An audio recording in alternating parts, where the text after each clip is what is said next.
Lane Kiffin was on the coaching fast track until he wasn't.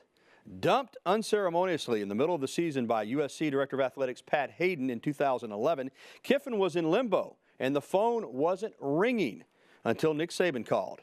WVUA 23 Sports' Johnny Congdon spent some time last week with Coach Kiffin in Boca Raton, where he now serves as the head coach at Florida Atlantic University. At age 31, Lane Kiffin became the head coach of the Oakland Raiders. After being fired by Oakland owner Al Davis, Kiffin became the 21st head coach in Tennessee Volunteer history, before leaving his post in Knoxville to take his dream job at USC, where only after 3 years he was fired, on the tarmac of LAX, at 3 a.m. It looked as if Kiffin's career as a football coach was over. That was until he got a call from Nick Saban. Well, it wasn't out of the blue because I'd just been there. I went there, during their bowl preparations, and I was there, I think, 8 days, and was there with the program, just kind of seeing what they were doing, and Coach brought me there to kind of, overlook the program as well, too, and so it was obviously an unbelievable opportunity. An opportunity Kiffin was not going to waste. In his 3 years as the offensive coordinator at Alabama, Kiffin's offenses were productive, dynamic, and fast. Really, really fast. With Kiffin calling the shots on the offensive side of the ball, the Crimson Tide averaged 37.5 points a game, a feat no Alabama offense had ever accomplished, helping Alabama to 3 consecutive college football playoff berths and even winning a national championship.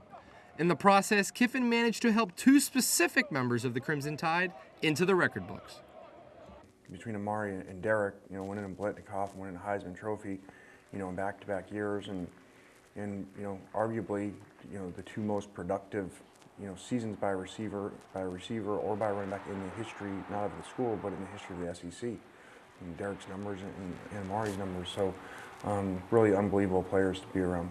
And just because Kiffin doesn't coach at Alabama anymore doesn't mean he wasn't paying close attention to this year's national championship, when head coach Nick Saban made the decision at halftime to sit quarterback Jalen Hurts for freshman Tua Tagovailoa.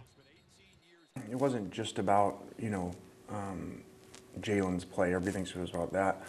Coach, I'm sure, felt he had to make the move because the game was going the wrong direction. It just didn't seem like there was much sideline energy. It just, and when that's happening, a lot of times it's the quarterback that, that you switch, because when you switch to right guard, it doesn't really change a whole lot. So I think that he did that, not just based at not number one off Jalen's play, but just really off the team play and where the team was, mentally at half.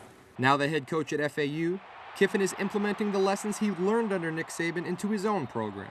I asked him his biggest takeaway from Coach Saban. Probably his organization. His organization in detail on every facet of the program, is second to none. I'm very grateful to him, and it worked awesome for all parts. Reporting on assignment from Boca Raton, Florida, I'm Johnny Congdon, WVUA 23 Sports.